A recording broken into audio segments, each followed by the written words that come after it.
Ya. Jadi semuanya harus pada makomnya, pada kedudukannya sendiri. Oh, ini metafora. Pahami secara metafora, jangan harafiah. Oh, ini harafiah. Pahami secara harafiah, jangan metafora. Akhirnya harus konteks seperti yang dipahami Pak Pendeta ini. Ya, kita lihat sekarang apa yang terjadi di Yohanes 18. Ya, kamu buka. Yohanes 18 mulai ayat 19 sampai 23. Ya.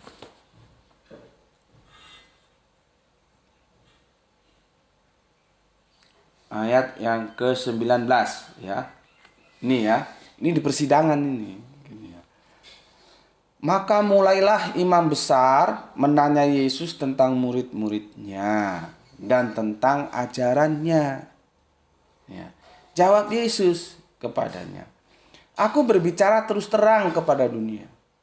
Aku selalu mengajar di rumah-rumah ibadah dan bait Allah, tempat semua orang Yahudi berkumpul. Aku tidak pernah berbicara sembunyi-sembunyi. Mengapa engkau menanyai aku? Tanyailah ya mereka yang telah mendengar apa yang kukatakan kepada mereka. Sungguh mereka tahu apa yang telah kukatakan. Ya, ini sampai 21 aku jelaskan dulu ya. Supaya kalian ngeh. Jadi Yesus tuh oleh imam besar ditanyain tentang ajarannya ya, tentang pengikut-pengikutnya, murid-muridnya itu. Ya, Yesus dengan Yesus ini cerdas loh ya. Jadi baginda Yesus ini cerdas. Jadi jangan percaya pendeta kalau bilang bahwa baginda Yesus itu bodoh itu. Ya, jangan percaya. Nabi kok bodoh. Waktu masih kecil itu ya nggak bisa dibilang bodoh, namanya proses belum belajar. Kalau sudah gede nggak ngerti itu baru bodoh. Itu pendeta juga kadang-kadang ngawur. Aku pernah dapat videonya. Siapa itu namanya? Jelas no gitu. Ya. Oke. Yesus menjawabnya dengan retorik gitu loh. Lo ngapain tanya aku? Tanya aja pada mereka yang belajar sama aku gitu loh. Itu kan sebetulnya kan lebih bagus konfirmasi ke dia saja supaya jangan nanti kalau aku yang menjelaskan terkesan aku itu berapologi membela diri. Misalkan ada orang tanya sama aku, apa sih Gus yang kamu ajarkan gitu? Aku ngomong, ngapain tanya ke aku? Tanya kepada itu loh teman-teman yang nyantri di channel YouTube gue. Apa yang diajarkan? Itu loh maksudnya. Supaya lebih akurat lagi gitu maksud Yesus. Ya, tetapi gimana? Coba kita lihat di ayat 20-nya. Ya.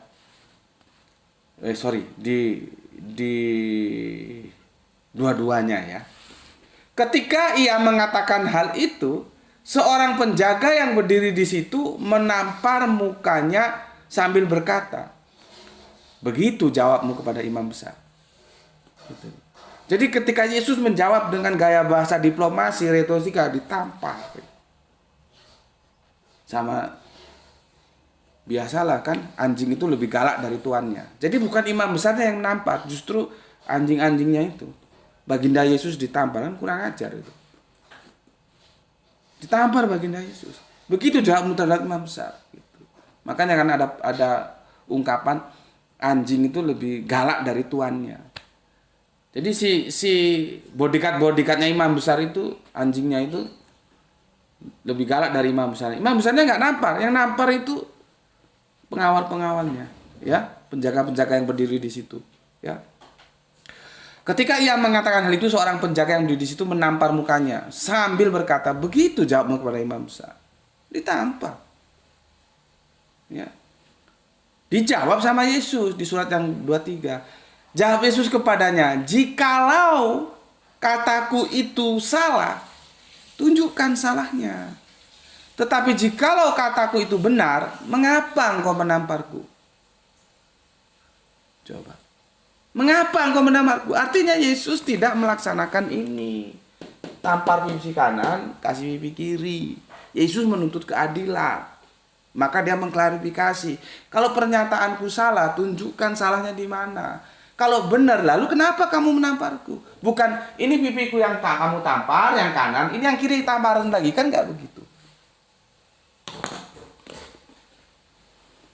Jadi pendeta kita salah memahami bahwa ini adalah tidak bisa dipahami secara harafiah. Ini metafora. Artinya Yesus mengajak para murid untuk mengalah, menghindari pertengkaran supaya tidak berurusan yang macam-macam. Karena pada saat itu kekristenan, tentunya belum Kristen dulu ya. Kristen kan nanti setelah di tangan Paulus namanya Kristen ya. Pengikut-pengikut Yesus itu ada dalam dua himpitan. Kekuatan Rom sebagai otoritas politik dan kekuatan Yahudi sebagai otoritas teologis. Jadi wis kita nggak mau masalah lah. Kau mengalah itu loh maksudnya ini. Dipahami secara harafiah, tampar pipi kanan. Buktinya Yesus enggak. Gue berdasarkan Alkitab loh ngomongnya.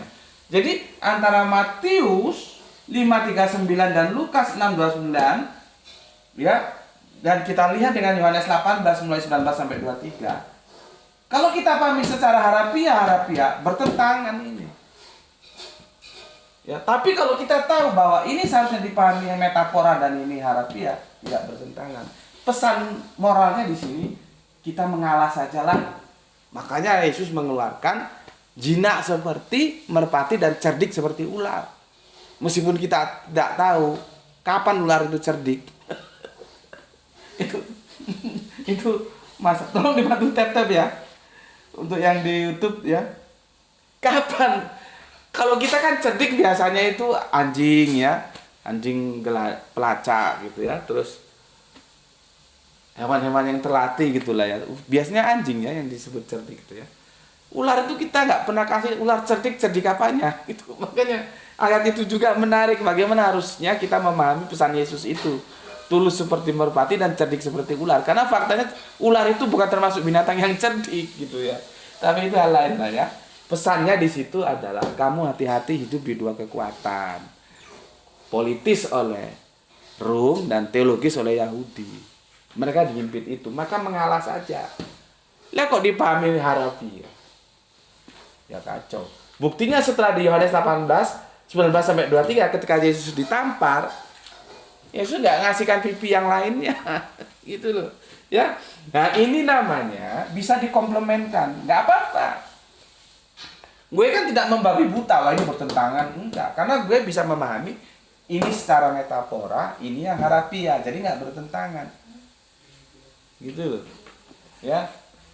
Tapi kalau yang belum paham kan dianggap ini ayat bertentangan. Apalagi pendeta tadi itu memahami secara harafiah, bubar. Gitu loh. Ya, sudah gue jelaskan ya tentang tampar pipi kanan ya, kasih pipi kiri, gigi ganti gigi dan mata ganti mata ya. Konteksnya itu semua harus dilihat ya supaya kita paham. Oke. Setelah tadi kan dipaparkan oleh pendeta yang konservatif itu kan dibagi dua. Yang pertama kan Alkitab itu penciptaan, kejatuhan di dalam dosa ya, penyelamatan, kedatangan yang kedua atau biasa disebut kedatangan kembali, kehidupan kekal itu ya sudah aku jelaskan seperti itu. Nah, sekarang yang kedua kita masalah ajaran dan informasi. Ini juga kacau pemikirannya.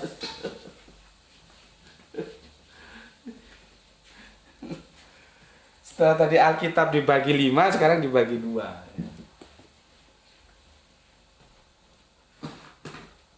Gak apa-apa ya, sudah 1 jam masih 9 menit ya lebihnya. Oke, untuk yang di TikTok ya, mohon dibantu tap-tap supaya ndak di-cut ya. Tadi sempat di-cut. Aku baca yang di top tadi. Ada Kang Syukur Al-Hidayat Teorigus. Oke, terima kasih. Ada Kang Junet, ada Assalamualaikum Gus Betik, ada Kang Mas Andri Asrul ya. Seorang hamba, terima kasih. Terus HM Misteri, terima kasih ya, yang kita berasa turun, terima kasih. Kang Alip Nuban ya, terima kasih. Kemudian Assalamualaikum Mbah Yai. Waalaikumsalam. Ini dari Uciliah POC. Kalau nggak salah baca ya, kalau salah baca mohon diluruskan bagaimana enaknya bacanya. Oke. Ya, aku lanjutkan ya.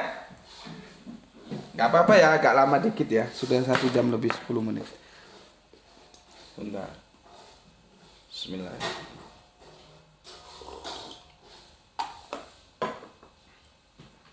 Kemudian kitab sucinya dibagi begini.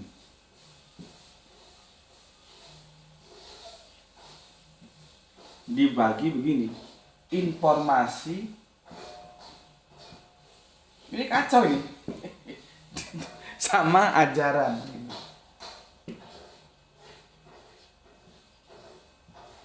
Ya. Kalau tadi kan di awal dibagi 5 ya. Penciptaan, kejatuhan dalam dosa Adam dan Heva ya, Adam dan Hawa gitu ya. Terus penyelamatan ya, kedatangan kembali kehidupan kekal. Itu kalau dilihat secara utuh ya. Nanti kalau dilihat perjanjian baru itu sebetulnya sih cuma begini, kelahiran, kematian, kebangkitan dan kedatangan kembali, cuman itu. Ya. Oke, itu sudah aku jelaskan, dan masalah teks dan konteks yang bertentangan sudah aku jelaskan juga. Memang harus dilihat konteksnya. Tapi jangan semua dianggap benar karena berlindung pada konteks. Enggak, seperti yang tadi kan tentang tampar penampar. Kalau itu masih bisa kita samakan dengan cara memahaminya ya, Lukas 6:29 dan Matius 5:39 sebagai yang metafora, enggak masalah. Enggak masalah gue. Tapi kalau dipahami seperti Pak Pendeta memahami, Anda suka atau tidak suka, Anda tidak bisa berlindung di balik konteks. Bahwa ayat itu bermasalah. Karena faktanya ketika Yesus ditampar, dia tidak mengasihkan pipi yang lain. Nah, terserah Pak Pendetanya. Kalau dia mau bertahan bahwa itu harafiah, ya bertentangan. Kalau gue enggak bertentangan karena gue memahaminya metafora, artinya kita itu disuruh mengalah gitu. Ya. Cuman ketika aku bawa, banyak sebetulnya contoh lainnya tentang kejadian matahari itu ya. Hari keempat baru dibikin, tapi hari ke-1, ke-2, 3 sudah ada siang dan malam tuh gimana? Banyak sebetulnya. Cuman kan si pengusung konservatif tuh nggak mungkin juga dia memaparkan semua kan. Gitu. Belum lagi yang sudah aku jelaskan tentang berapa sebetulnya yang disembuhkan Yesus dari orang yang kesurupan itu. Ada yang ngomong 1 orang, 2 orang, itu juga nggak bisa diketemukan. Maka dari itulah dia mengatakan bahwa dia tidak percaya kalau Alkitab itu tidak pernah salah. Ya, oke. Sekarang ini dibagi gini sama pendeta itu. Alkitab itu menjadi 2 ya. Informasi dan ajaran. Seperti Salomo itu ya. Dia kan ngambil contoh kan. Salomo, Daud, ya ini kan Gundek plus istrinya kan 1000. Kalau Daud kan berapa? 8 ya, 8 istri. Ya. Sementara di ajaran yang diajari si Pak Pendeta ini sepertinya nggak ada poligami, no polygamy. Biasanya nyingkatnya kalau guyon-guyonan poligami ya, maksudnya poligami, baca poligami. Jadi satu istri 1 suami gitu. Benar demikian enggak? Perdebatan gue ya beberapa waktu lalu di Jakarta dengan Kang Mas Immanuel Siahaan dari Kristen Witnesses itu kan ada berapa seri itu sudah dirinci sama Dispati ya, sudah dikirim ke aku, cuman aku belum sempat bikin video ringkasnya. Video utuhnya silahkan perdebatan di situ. Aku tanya sama dia, cari 1 ayat saja yang melarang poligami dalam Alkitab. Nggak ada. Nggak ada larangan poligami itu. Nabi-nabi terdahulu itu poligami kok. Nggak ada. Dogma lah yang membuat larangan poligami itu dogma. Itu harus diakui. Kalau dibilang Alkitabiah, enggak. Lihat di perdebatanku itu, Dispati nanti bisa bantu itu kalau nggak ada di seri ketiga ya, tentang siapa yang lebih taat terhadap hukum Torah gitu ya. Apa-apa judulnya udah lupa aku beberapa waktu yang lalu di Jakarta itu. Ya perdebatan itu begitu. Kalau di TikTok ini tak anggap ngobrol-ngobrol aja. Bukan perdebatan, tak anggap main-main. Berdebat itu harus di darat. Muka ketemu muka, kaki ketemu kaki. Kepala ketemu kepala, itu debat. Kalau di TikTok ini tak anggap guyonan aja, main-mainan. Makanya kemarin ketika ada kafir ngajak debat itu ya, yang copotan dari DPR itu, gue nyesal kenapa teman-teman mau melayani. Level otaknya aja nggak nyampe kok, gitu kok, petentang-petenteng. Orang dia sendiri minum air comberan kok ngajak orang minum anggur itu, kan kacau. Seharusnya nggak usah dilayani. Kalau dia mau, ya dia harusnya mengeluarkan biaya debat itu di darat, sewa tempat di hotel apa. Seperti kita kemarin konsumsi saja itu habis 6 juta. Itu yang adakan Ayah Sophia itu. Tanya sama Ayah Sophia. Konsumsi saja 6 juta. Padahal itu tidak kita publikasikan. Ya. Kan nggak diworo-woro itu. Tempatnya di mana, cuman ada perdebatan. Tempatnya di mana, jam. Sengaja kita tidak woro-woro. Kita mengkhawatirkan ya banyak audien yang datang. Dan itu singkat, ba'da duhur sampai isya, berapa jam itu? Dan itu 2 tema. Padahal biasanya kalau Arimatea mengadakan itu 8 jam 1 tema. Itu sudah diantisipasi ya, supaya publik nanti jangan pada datang kalau mau lihat nanti di YouTube saja. Makanya tidak dipublikasikan, mengantisipasi supaya penontonnya nggak banyak ya. Itu pun untuk konsumsi makan dalam waktu yang begitu singkat, cuman berapa jam? Itu habis 6 juta loh. Belum yang lain-lain, sewa tempat segala macamnya. Jadi semua itu pakai duit. Nggak ada yang gratis gitu loh. Jadi kalau ada yang mau nantang-nantang debat, seharusnya dia mempersiapkan segala. Kalau nggak usah ngomong, nggak punya duit. Koar-koer aja, koar-koer ujung-ujung debatnya di TikTok. TikTok itu main-main bagi gue, nggak debat itu. Gue kalau masuk di TikTok gue anggap hiburan aja. Debat tuh ya di darat, muka ketemu muka gitu loh. Jangan petentang-petenteng debat di TikTok. Sebetulnya gue mau larang teman-teman gue, nggak usah dilayani itu. Kroco, keras, comberan gitu kok. Dia sendiri minum comberan mau ngajak orang minum anggur, apa ya bisa? Levelnya aja kita nggak tahu track recordnya. Nggak ada ilmu yang kita dapatkan. Akhirnya gontok-gontokan seperti itu. Apa?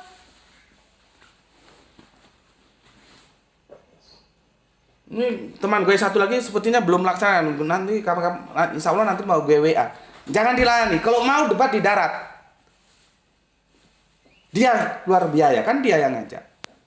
Jangan mau di TikTok. TikTok tuh main-main. Bukan perdebatan serius.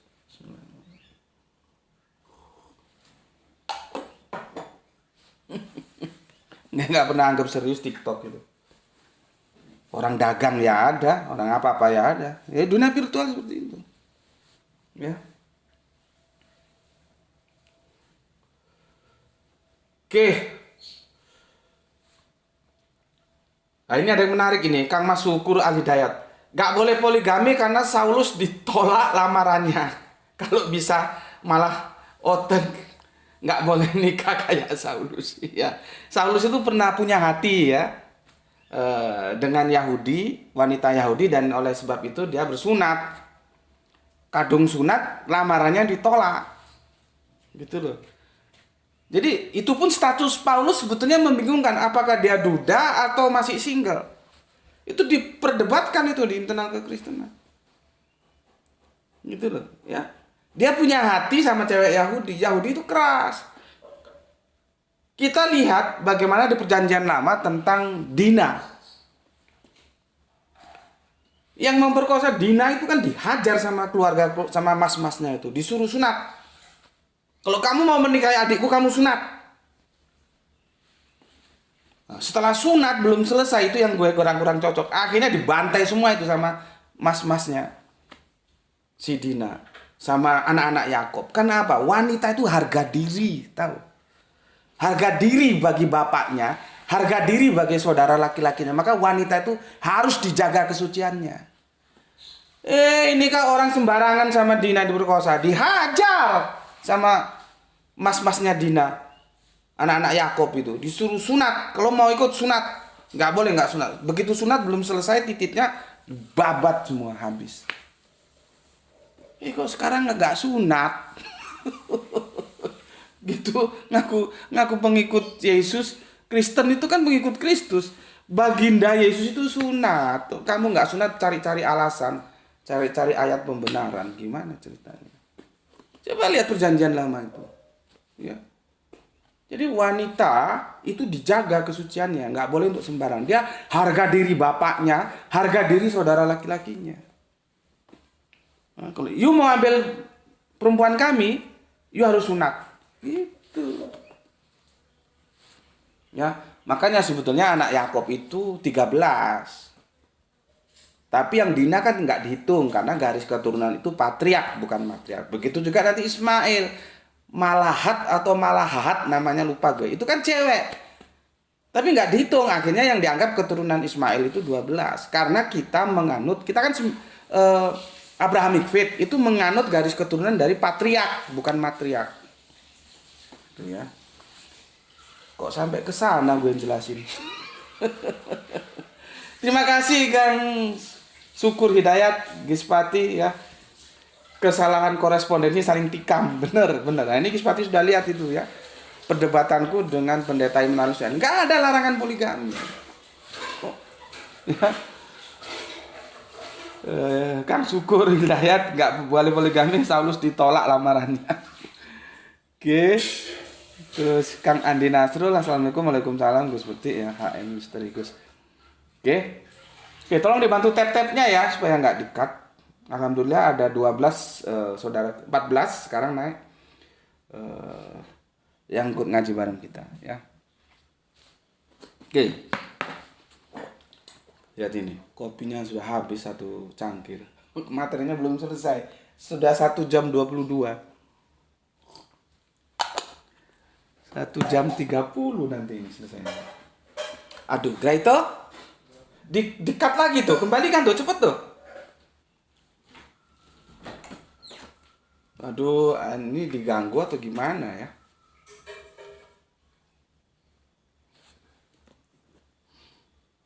Coba tuh. Sudah? Terus ini gimana? Inilah. Sebentar. Enggak keluar, Bapak. Sebentar ya, di TikToknya di-cut lagi.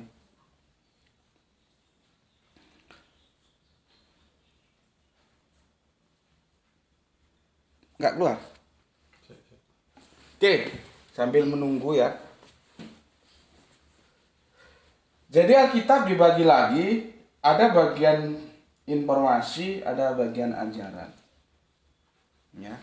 Setelah tadi dibagi berapa tadi? 5 ya. Ya, ada penciptaan, kejatuhan dalam dosa, penyelamatan, kedatangan kembali, hidup kekal. Itu secara kandungannya. Sekarang dibagi lagi menurut apa ini gue nggak tahu nih ya. Informasi dan ajaran. Jadi, belum tuh?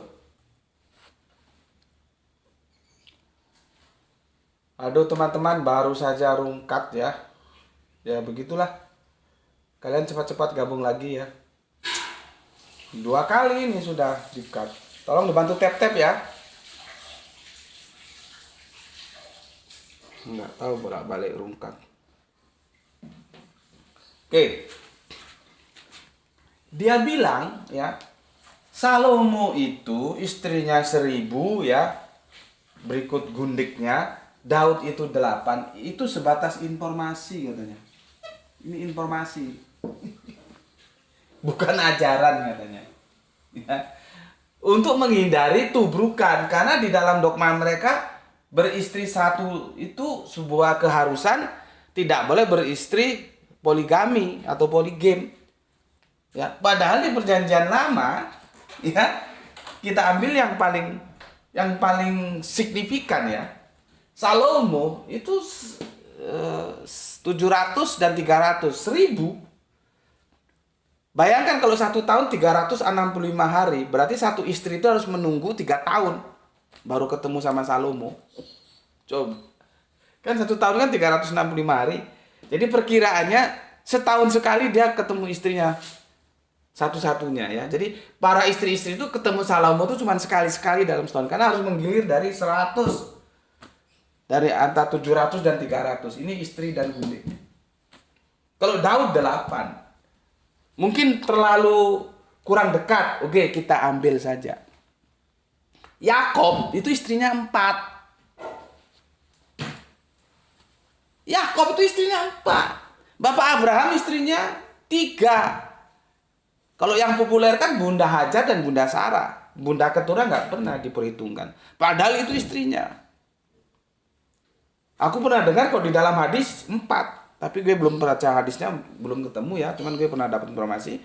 Kalau berdasarkan Alkitab 3. Bapak Abraham itu, baginda Abraham itu Bunda Sarah, Bunda Hajar, Bunda Keturah. Kalau ada yang ngomong Hajar dan Keturah itu sebetulnya 2 orang 1 nama, ya enggak lah, orang nama anak-anaknya aja beda-beda kok. 3. Terus di perjanjian baru nggak boleh poligami, harus 1 suami 1 istri. Gimana caranya supaya ini nggak bertubrukan? Dibikinlah sebuah aturan main oleh mereka, informasi dan ajaran. Ya, jadi Salomo ya beristri 1000 dan Daud beristri 8. Itu informasi bukan ajaran. Jadi jangan menggunakan informasi itu menjadi ajaran, kan begitu katanya. Ya, jadi intinya jangan kamu mengambil istri 2 dengan berpegangan pada informasi Salomo. Salomo aja 1000 kok, saya baru 2 kok, sudah nggak boleh. Nggak begitu caranya, Pak Pendeta.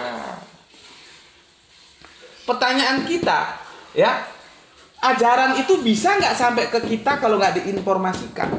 Karena kita tidak hidup di ruang dan waktu Salomo.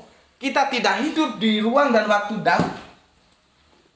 Jadi ini cara akal-akalan untuk menghindari konflik antar kitab suci yang dipermasalahkan oleh Kristen progresif tadi. Karena apa? Dogma masuk. Coba tunduk terhadap Alkitab. Yang dilarang dalam Alkitab itu berzina. Bukan beristri 2, 3, 4, enggak. Bukan poligami, enggak. Itu loh. Makanya kan sudah diingatkan, aturan itu datang dari Allah atau bikinan manusia. Ini kan jelas bikinan manusia, dogma. Makanya Pendeta Samuel Siaan gue bilang, coba Pak Pendeta kita sama-sama cari yuk di dalam Alkitab. Ada nggak larangan poligami? Nggak ada. Kalau ada dia dibenturkan dengan ini. Jangan mengatakan informasi. Maka pertanyaan gue, ajaran itu informasi bukan? Informasi. Informasi itu kan banyak. Informasi itu info, berita, tergantung apa yang diberitakan. Kalau yang diberitakan kereta api nubruk mobil, itu berita tubrukan. Kalau yang diberitakan itu diinformasikan tentang kebanjiran, itu berita tentang bencana alam. Lah kalau informasi itu tentang ajaran, yaitu berita tentang aturan hidup yang disebut ajaran. Artinya, ajaran itu pun diinformasikan. Kalau ajaran itu tidak diinformasikan, kita kagak ngerti. Gitu Pak Pendeta. Karena apa? Kita tidak hidup di ruang dan waktu kala itu. Jadi kita taunya sebatas informasi. Disampaikan ke kita sebagai ajaran. Tetap ini ajaran. Kok terus dibilang, ini informasi. Jangan informasi dijadikan ajaran. Loh gimana sih? Masalah nanti ya. Kecuali ada aturan main ya. Yesus mengatakan tidak boleh poligami. Atau ginilah ya. Ada sebuah narasi dari baginda Yesus ya. Mengatakan tidak boleh poligami. Nah, nanti kita ketemukan dengan ini. Sedangkan di sini poligaminya banyak. Sampai 1000 istrinya. Nah, nanti kita lihat. Apakah ini termasuk dalam hukum Torah atau tidak? Karena baginda Yesus mengatakan 1 iota pun tidak boleh hilang dari hukum Torah. Kan ribet lagi masalahnya. Kalau memang di sini sudah dianulir, ya nggak apa-apa. Misalkan, oh iya dulu boleh istrimu itu banyak, sampai 8, sampai 1000. Tapi sekarang nggak boleh lagi. Ya kalau ada pernyataan gitu nggak apa-apa. Ya, kalau nggak ada pernyataan begitu, berarti poligami itu masih boleh. Gitu loh. Yang dilarang perjanjian lama, perjanjian baru, perjanjian terakhir itu berzina, itu yang dilarang. Nah, yang anehnya ini ya, coba pernyataan yang dikutip oleh si Kristen progresif tadi itu. Walaupun kau bercerai, pada hakikatnya apa tadi? Kamu masih suami istri, maka kamu kalau dengan yang lain dihitung berzina atau gimana? Kan kacau itu. Makanya peristiwa yang dialami Pangeran Charles dan Lady Diana, mereka terikat oleh aturan-aturan yang nggak jelas.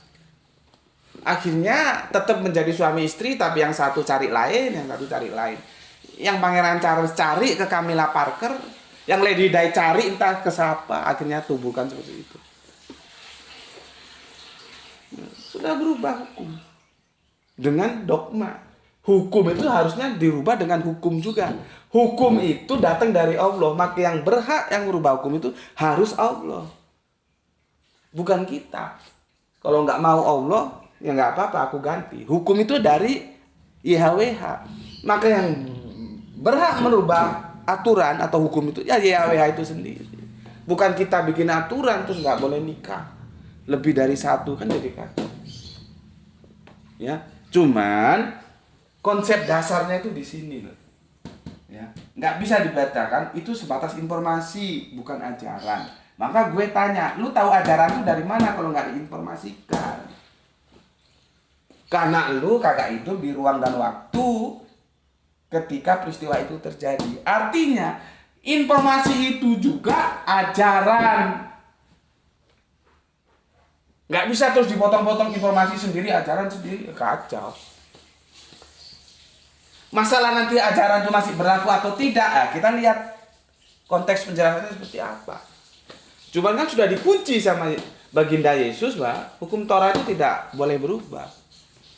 Nah, masalahnya masuk hukum Torah enggak, gitu loh. Ya, aku kira sudah aku jelaskan semuanya ya, seperti itu ya. Ini sudah 1 jam 32 menit ya. Jadi sekarang aku giliran menyimpulkan.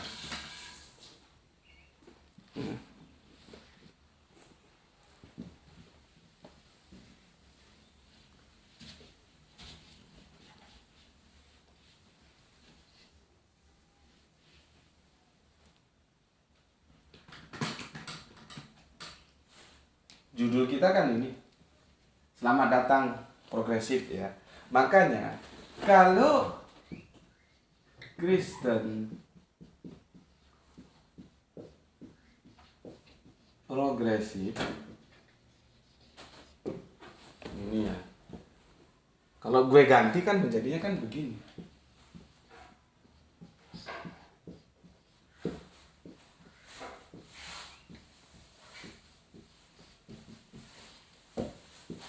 Ini ya, progresifnya itu jangan berhenti, terus cari kebenaran. Insya Allah kamu akan menemukan kebenaran sejati.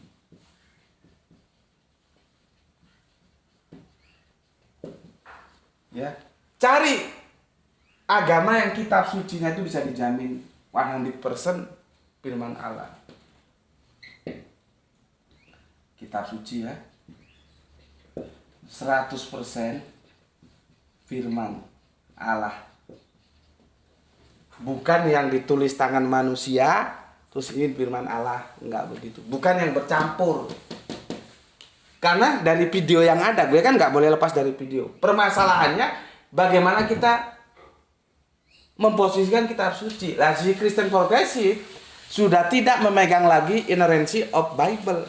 Padahal itu sebuah keharusan, ya, sebuah keharusan. Nah kalau ternyata itu nggak suci, ternyata mengandung kesalahan dalam Bible dan dia mengatakan bahwa tidak percaya kalau Alkitab tidak pernah salah, ya jangan dipegang lagi, berarti dia sudah salah, nggak bisa dipakai. Kembalilah ke kitab suci yang 100% itu merujuk kepada kebenaran sejati karena dia benar-benar 100% firman Allah. Itu yang gue maksud kafir progresif ini. Jadi progresifnya jangan berhenti, terus saja sampai kamu menemukan kebenaran. Jadi hidup itu nggak usah tanggung-tanggung, ya, Nggak usah tanggung-tanggung. Lu pikir sendiri. Lu cari kitab suci yang 100% dia adalah firman Allah. Bahkan mengatakan dirinya sendiri. Yuk nggak percaya sama gue, lu uji. Bikin satu ayat saja. Lu cari pembantu-pembantu lu siapa. Mulai abad kono sampai abad kene, satu orang pun tidak ada yang bisa melawan atau membuktikan tantangan itu. Kalau datangnya tidak dari alif lam lam ha, engkau akan banyak mendapatkan pertentangan di dalamnya. Cari gimana yang bertentangan. Jadi ini kalau kita simpulkan ya, sebagai triggernya adalah kesalahan korespondensi. Korespondensi di satu ayat, dia akan menikam ayat lainnya. Tidak puas dia beragama dengan keadaan kitab suci seperti itu. Maka si Kristen progresif mengatakan tidak percaya kalau Alkitab itu tidak pernah salah. Padahal kerangka berpikir yang seharusnya adalah inerrancy of Bible. Memang benar, ya. Kalau aku terjemahkan Bible kitab suci, ya. Kitab suci itu tidak boleh salah. Lah kalau ada salah, ya dia nggak usah dipakai karena nggak bisa dibilang suci lagi. Nah, progresifnya jangan begitu. Terus cari di mana ada kitab suci yang menjamin kesuciannya 100% firman Allah. Silakan cari. Itulah yang gue maksud. Kalau jadi ya kafir yang progresif juga.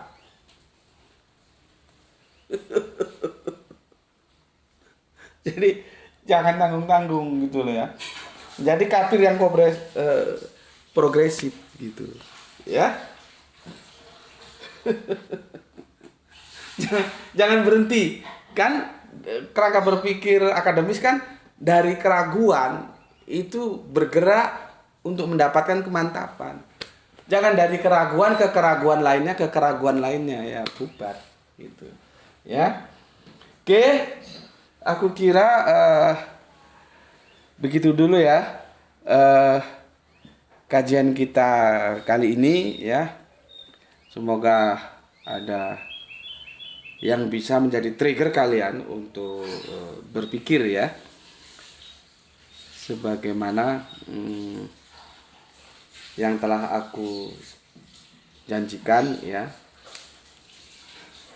Ayo kita jadikan pertemuan kita itu sebagai wacana berpikir untuk kebenaran. Jadi aku menjanjikan ya sebuah ajakan. Nah, sekarang aku mengaktualisasikan. Ayo coba kita pikirkan bareng.